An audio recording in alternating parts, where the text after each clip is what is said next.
Hello everyone, Earl Henderson, Primordial Defense. Thank you for watching.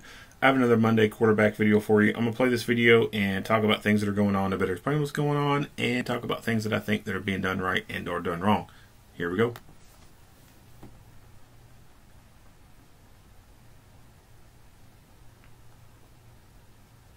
Hello, I'm Sergeant Phil Krinsky with the Phoenix Police Department's Public Affairs Bureau.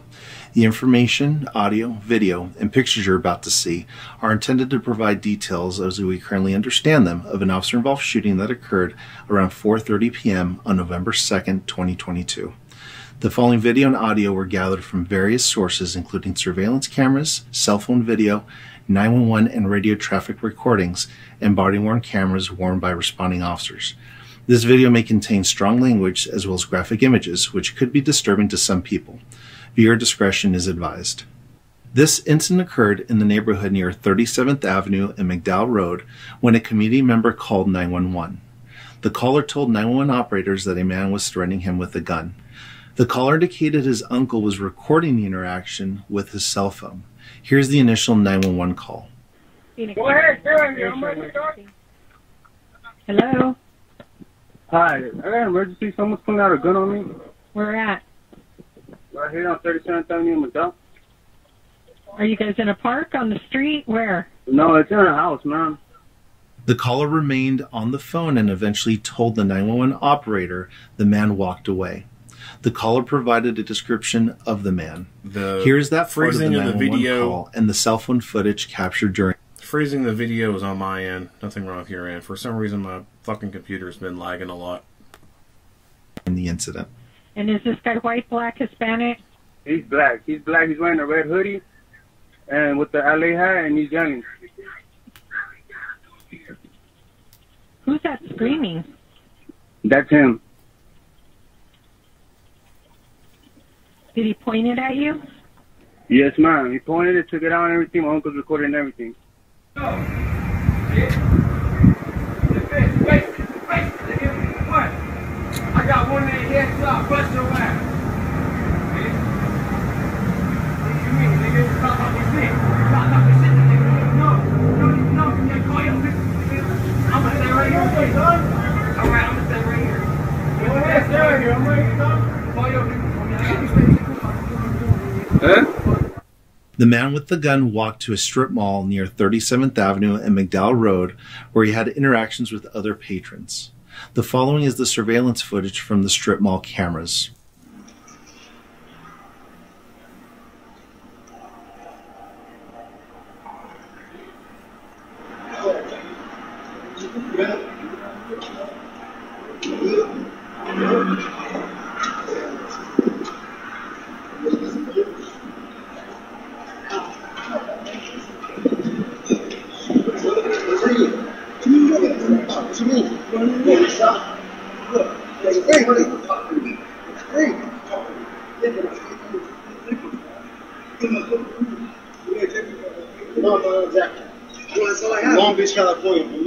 A few minutes later, that same camera caught the man and a motorcyclist walking into a store together or inside the exchange words. The Phoenix Police helicopter arrived overhead as the men were coming out of the store. The unit relayed on the radio they spotted the man and indicated he had a gun and was shooting. Here is that radio traffic. Alright, yeah, we got him. We're overhead. Not seeing the suspect right now. Copy, have him overhead. Don't see the suspect. You got a guy in orange that was just coming out the door. I'm not sure if that was supposed to be the red hoodie. 10-4, it looks like the complaint form. Yeah, he came out the store and it looks like he's pointing a gun. And he is, he's pointing a gun running westbound. He's pointing a gun, boop, right in front of the store, 37th Avenue, McDowell, guys. 37th Avenue, McDowell. Alright, he's shooting at people in the front of the store. Unit from the 23. We need more units to switch over to Charlie 8, 37th Avenue, McDowell. We have an active shooter. Here's video from the two different surveillance cameras of the men once outside of the store. The second camera has no sound.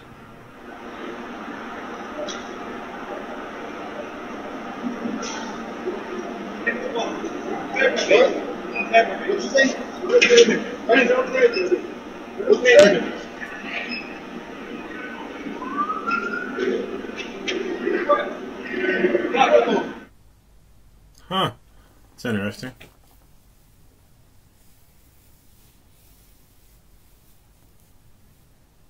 They continued their verbal confrontation and pointed guns at each other.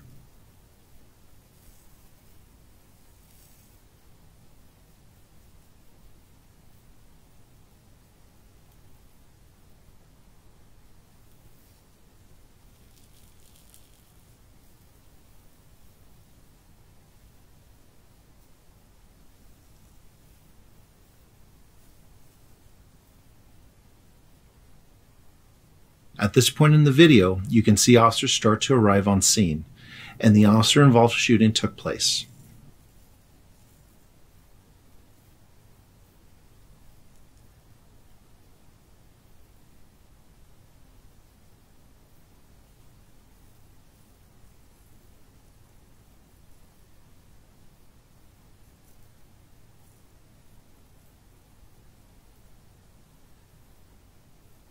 Body-worn cameras are used by all officers. Okay, let's back this up. It's very interesting. Actually, let's go to the very beginning. Cell phone footage there.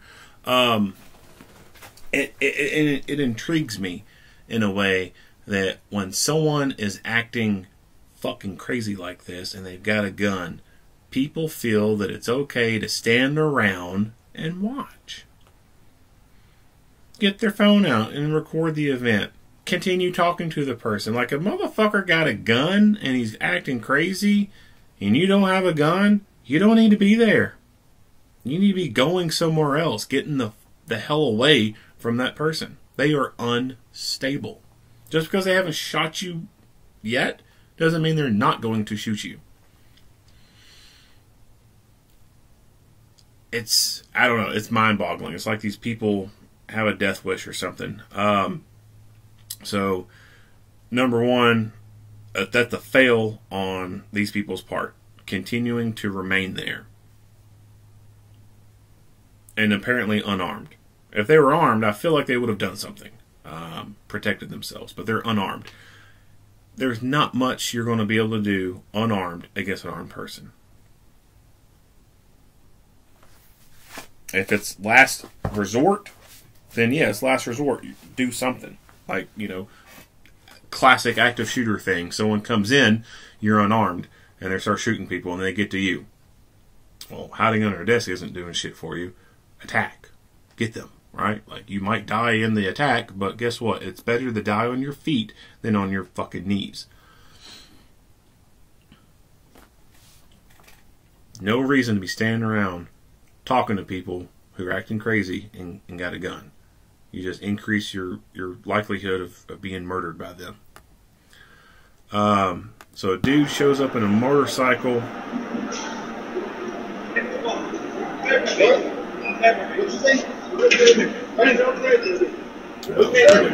Later, that same camera caught the man and a motorcyclist walking into a store together, or inside they exchanged words. I wish they would elaborate a little bit more on what these words were. But obviously, dude's unhinged. You know, he could have just said, you know, your blue shirt's ugly, something. I mean, who knows? At some point, the guy in the blue shirt leaves the store, and he's sitting on his motorcycle. And he's sitting out there. I don't know how long he's been out there, but he's sitting on it. And fuckface comes out.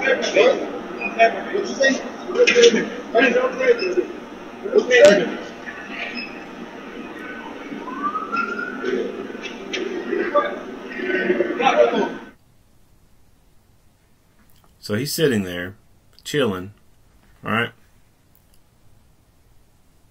Don't know what he's doing yet. They continued their verbal... So I don't know if this guy was wanting to get the last word in. I don't know. Like, I don't know what this dude's mindset is. I don't know how long he's been sitting there. But if he was sitting there waiting on this dude to come out so that he could re-engage him verbally, and then notice that he had a gun and he had to pull his gun, this dude's in the wrong. Like, there is no reason to engage with unhinged people like this.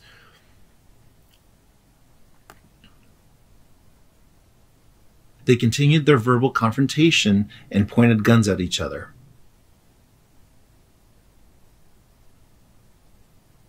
Now, it could also, like, I don't know if this dude knew, if the motorcycle guy knew this guy had a gun or not. But what it looks like to me is this guy possibly starts to reach into his pocket, and that's when he acts. Let's go back to the other view. Let's back it up some.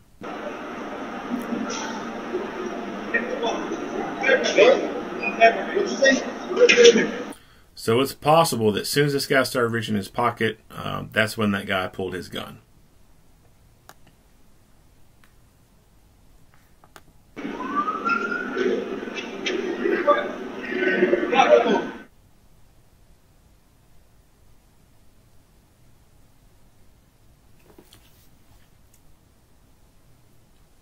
They continued their verbal confrontation and pointed guns at each other.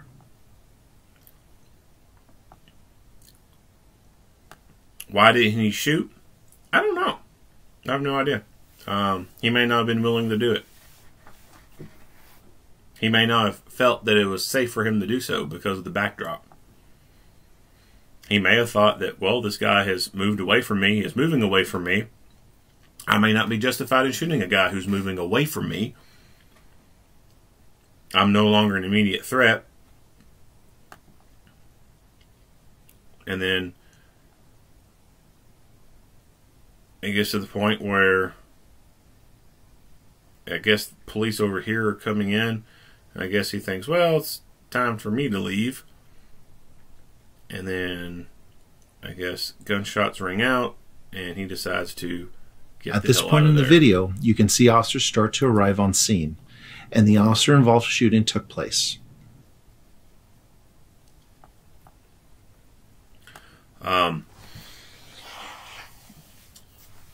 Concealed carry. Self-defense as a regular armed citizen. Did this guy save himself? Potentially. What if he did not pull that gun out?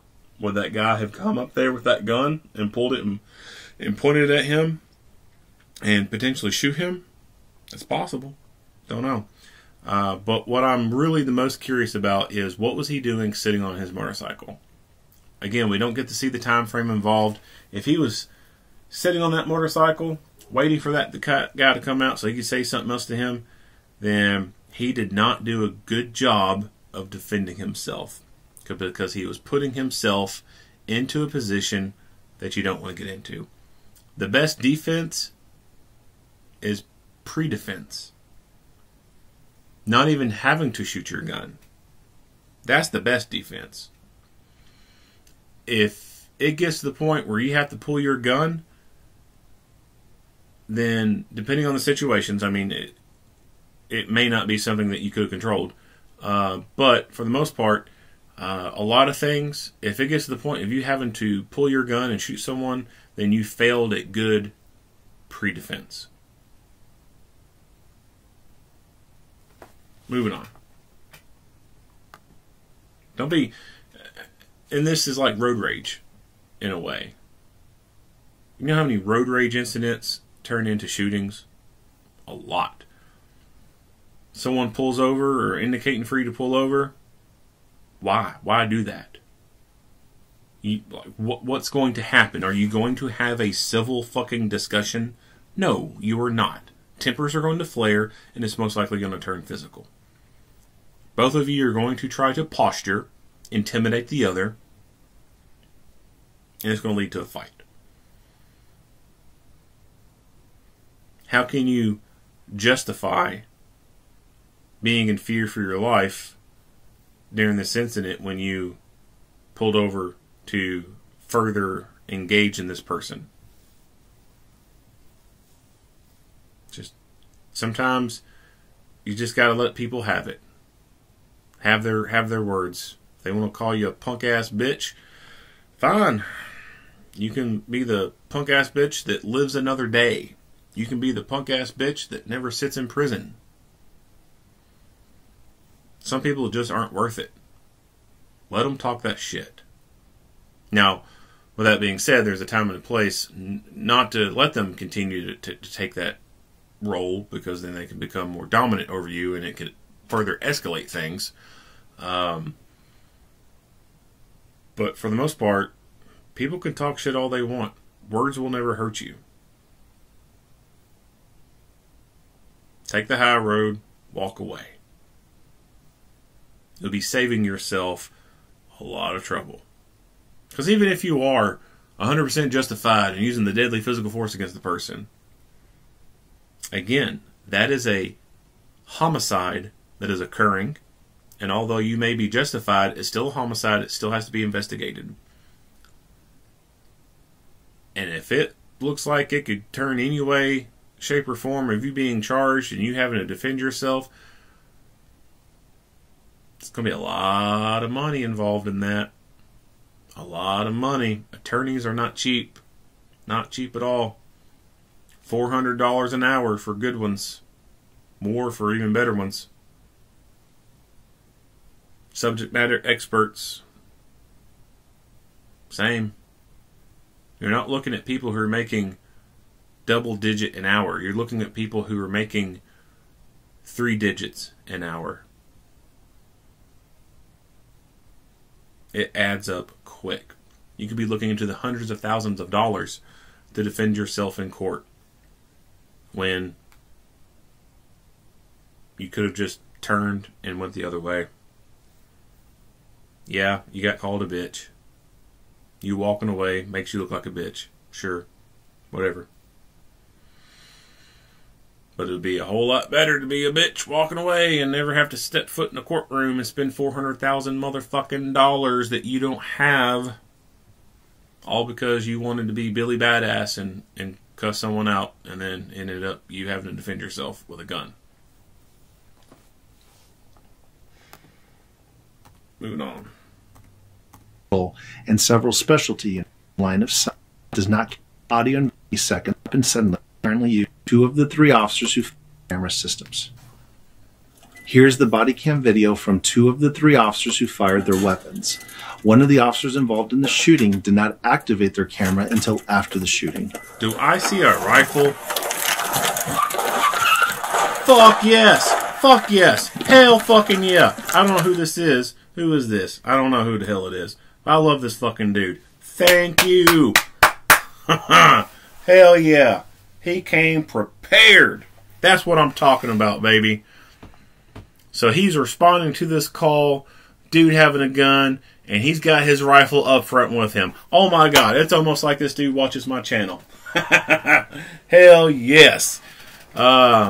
This is what needs to be happening, guys. This is what needs to be done. Responding to a call involving gunplay, you got that fucking rifle out and ready.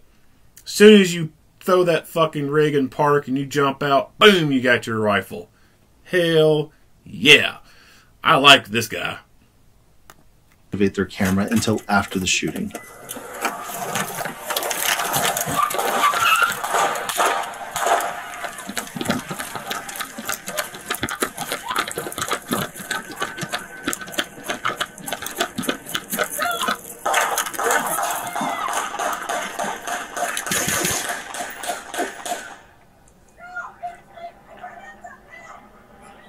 Hey, Jackie, come over here. Come over here. I got him down. I got him down.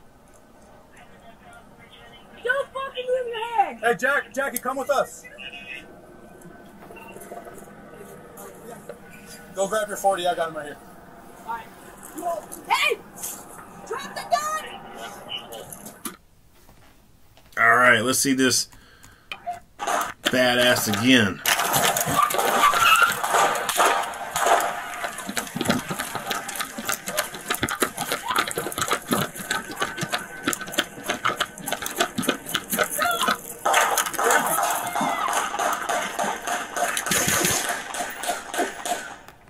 All right. So, why do I harp so much on getting a rifle out? Rifles are way better than pistols. Rifles are more accurate. They have a longer barrel. They have more points of contact. to be able to further stabilize and restrict or reduce the most amount of movement in the overall system, thus making it even more accurate. Whereas a pistol, you get a very short barrel and only 2 points of contact, your two-hand grip. The littlest amount of movement with a handgun can throw your shot placement off by a lot. Up close and personal, it may not be that noticeable or matter a whole lot, but as you add increments of distance, it becomes way off. So using the landscape that we got here, from where the wall is, where they're at, to the end of this shadow, or maybe this first crack right here. Let's say the shadow right here, into the shadow. This up close and personal, you aiming with a handgun and shooting, your shot placement where you initially aimed at could be off by an inch or two. It's not going to matter. You're so damn close. You start adding increments of distance, even out to here. Well, that same amount of offset that you created by the movement in the gun, out here, it doubles. Triples even, maybe. And then to here, quadruples. You may not even be a few inches off. You may be a foot off. You can minimize a lot of movement in a handgun by having a good two-handed grip and good trigger control. That's if you train and practice for that a lot.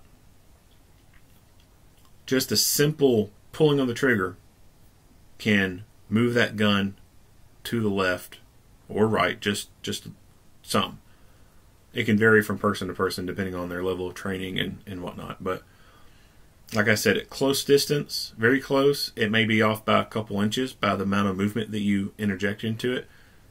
But at further distances, that 2 inches turns into a foot. And so someone from here shooting over there with pistol, there's a possibility that you may miss. Say you fire 5 rounds, you might miss 3 rounds. You might put 2 on target. That first one might hit, second one might hit, maybe. Or you might miss all 5. So rifles are better than pistols in terms of accuracy. Terminal ballistic rifles are way, way better.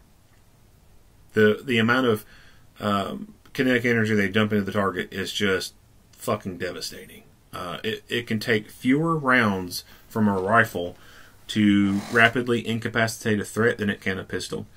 You could fire 1 to 3 rounds of rifle center mass into a target and incapacitate it rapidly. It may take you 5 to 10 rounds of pistol into a target to incapacitate. There's a lot of people walking around on this world who've been shot with a pistol multiple times and they're still walking around. There's not that many people walking around today who've been shot multiple times with a rifle. Rifles rule. So you go into a gun call, get your damn rifle out.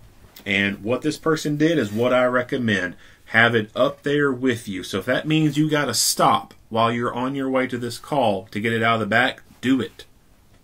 Do it. It doesn't take that long. It sets you up for success. Pull over to the side of the road, get it out, charge it, throw it up there in the car with you, or in the cab with you. Either drape the sling around your neck, wear it like a necklace, modified 1-point sling kind of configuration, muzzle between your legs, or stick it between you and the console, kind of like he did. That way, when you arrive on scene, you can immediately dismount from the vehicle with a rifle. If you don't do that, then as soon as you get on scene, you're going to have to go through the process of trying to get that rifle out. And you may not have the time once you're on scene to do that. It may be unsafe for you to do that because you have to turn your back to the threat. Set yourself up for success. Get that rifle out, charged and ready before you get on scene. And then when you get there, you can fucking rock and roll. Moving on. I'm down. Come with us. I got him right here. Wish I'd buy this guy a drink. Alright, second video. This person doesn't have their rifle ready.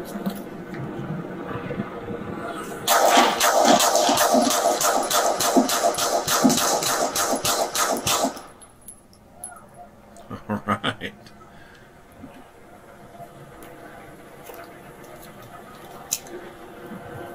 All right. That's good. 998. 998. All right. I like this guy too. He does his shit. He fights. He assesses. He obviously does not do a 360 scan because he doesn't, spin. He could be turning his head around, looking around. He tops his gun off.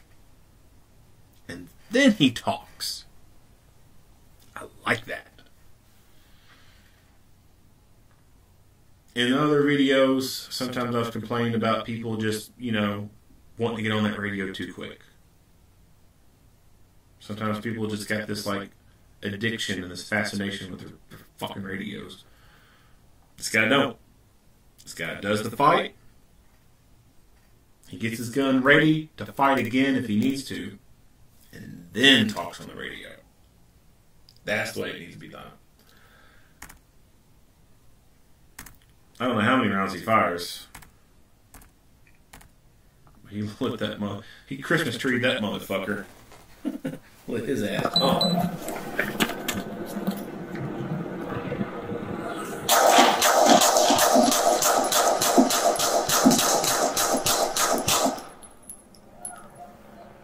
So maybe 16 rounds that he fired. Maybe.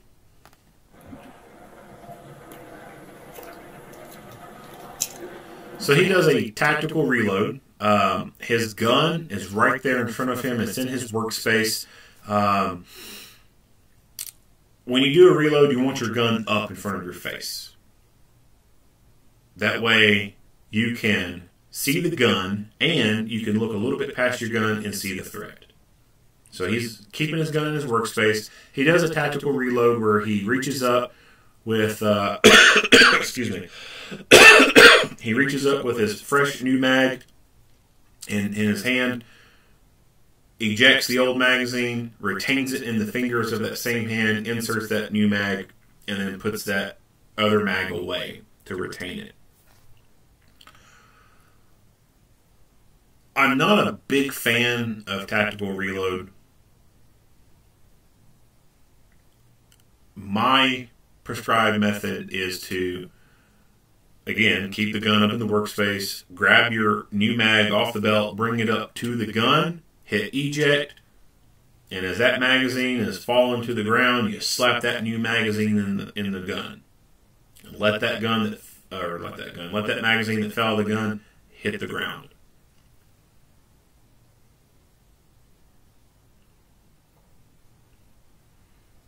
Number one, it's crucial that you have your extra mag up to the gun before you ever hit eject. I see so many times people will eject the magazine out of their gun and then several seconds pass before they get their support mag out or their spare mag out and put it in the gun. They've got a one-shot gun at that point. If the fight starts, boom, they get one shot off. That's it. Until they get the new mag in the gun. So you've got to have your fresh mag out and up to the gun in your workspace before you hit eject. Which he did. I like that.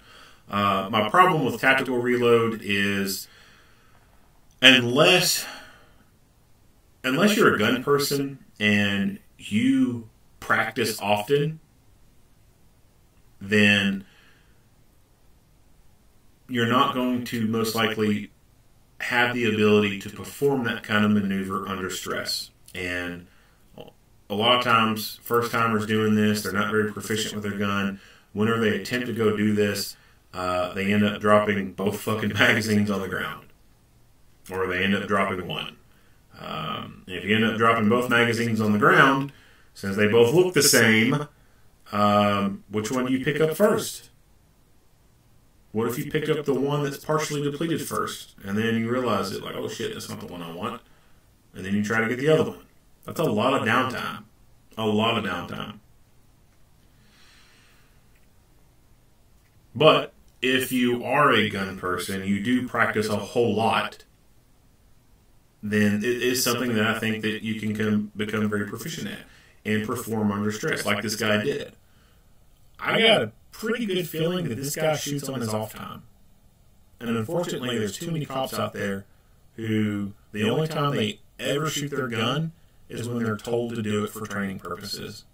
And that's it. They don't go shooting their off time. They don't practice on their own. They don't do anything to make themselves better. Hell, there's some fucking cops who don't even carry their gun off duty. Yeah. Fuck that. So based off how this guy's working, I got a feeling he's a gun dude. He probably does shooting on his own. If not, then I suspect that the agency has provided to them the ability to take on some more additional training beyond what they learned in the academy, and they've got some pretty good training and more trigger time than what other people straight out the academy get.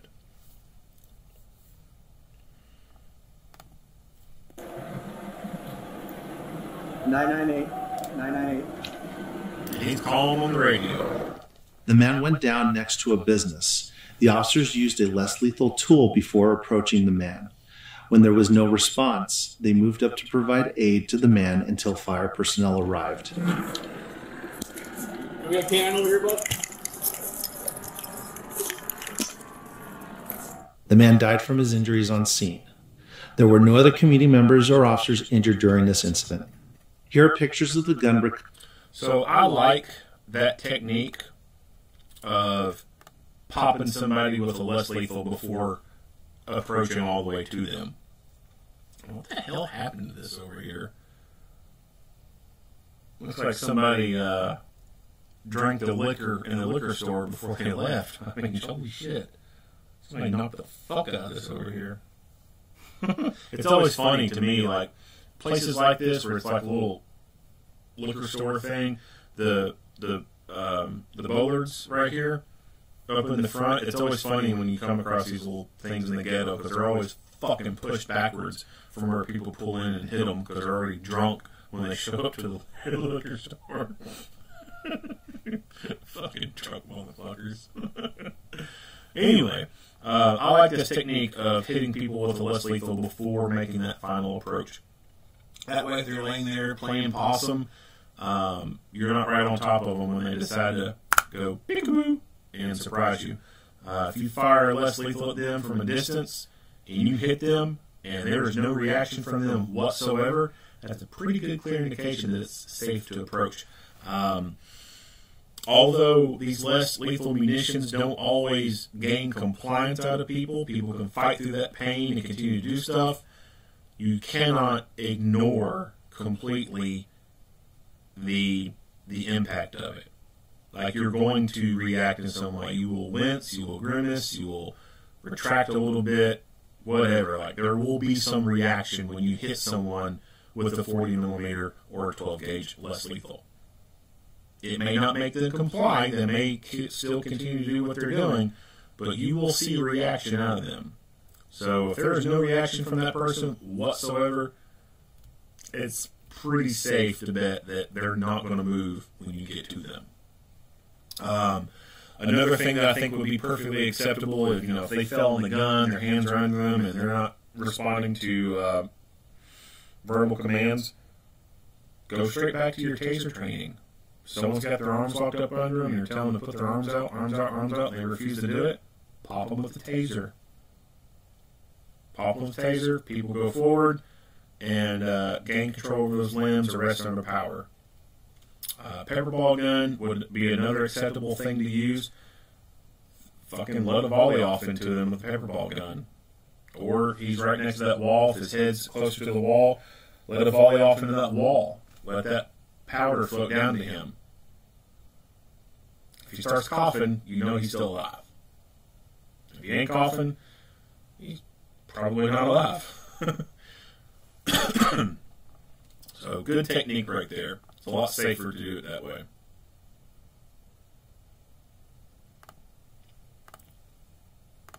Underneath the car in the parking lot. At the conclusion of the scene investigation, there was no evidence that either of the armed men fired their guns. The sergeant involved in the shooting has been with the department for 14 years and is assigned to the Maryvale Estrella Mountain Precinct.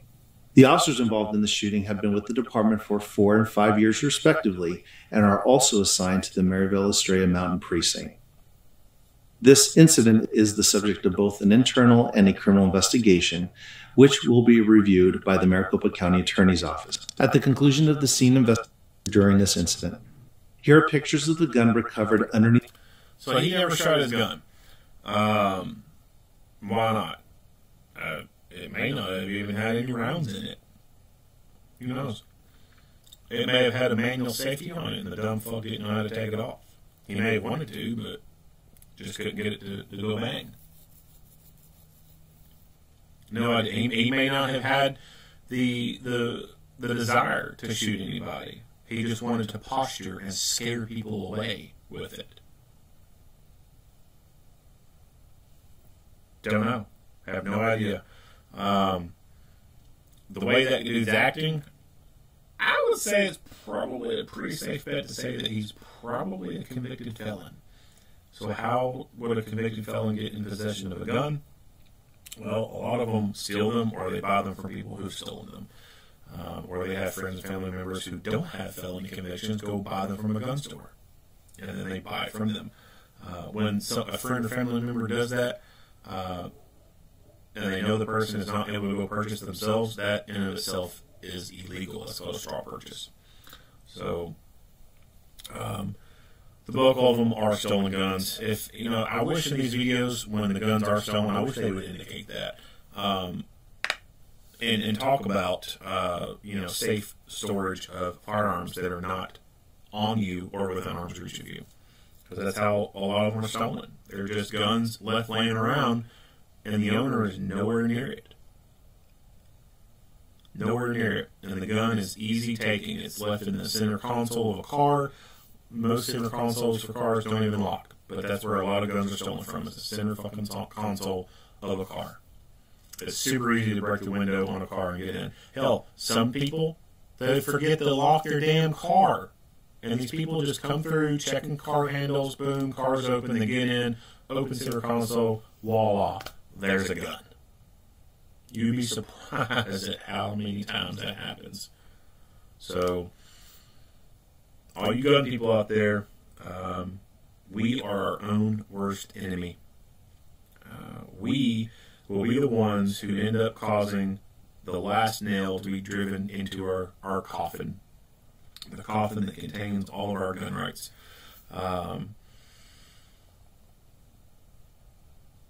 Violence is on the rise. More murders are being committed.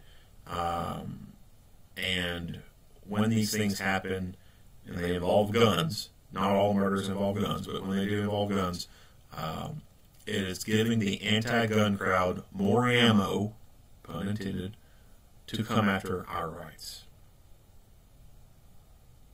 And eventually, with the way our society is, and it's so soft, our society is going to get softer. It's inevitable, it seems like to me, that at some point within the next 50 years, there's going to be some draconian gun laws in place, and I would not be surprised between the next 50 to 100 years that the Second Amendment does not exist the way it does right now. I can foresee the Second Amendment being amended and the wording in it being changed to fit the anti-gun agenda and basically leave us with only hunting guns, or it be completely abolished and again we're left with only hunting guns like fucking bolt action rifles and breech loaded shotguns, like shitty guns. And that's going to put us all at a disadvantage, because we all know the criminals will still get the guns. Cocaine is not even fucking made here. It's made in a whole other country. But yet you can go to any city here in the U.S. and buy cocaine. So you're damn right the criminals are still going to have semi-automatics while we have fucking flintlocks and breech-loaded shotguns. Start talking to your friends and family who own guns. If they are the type of people who lock their shit in the center, or not lock, if they're the type of people who negligently, carelessly leave their gun in the center console of their car, then when it comes Christmas time, buy them a fucking car safe to put their gun in.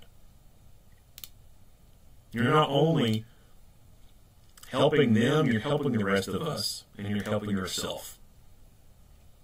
Try to unfuck these people who do this stuff. And if you're the type of person who leaves your gun in the center console, you leave it in your nightstand at home, and then you go to work, and you're gone from home for 8, 10, 12 hours out of the day, and that gun can be stolen by anyone, you're a part of the problem. So you need to unfuck yourself too.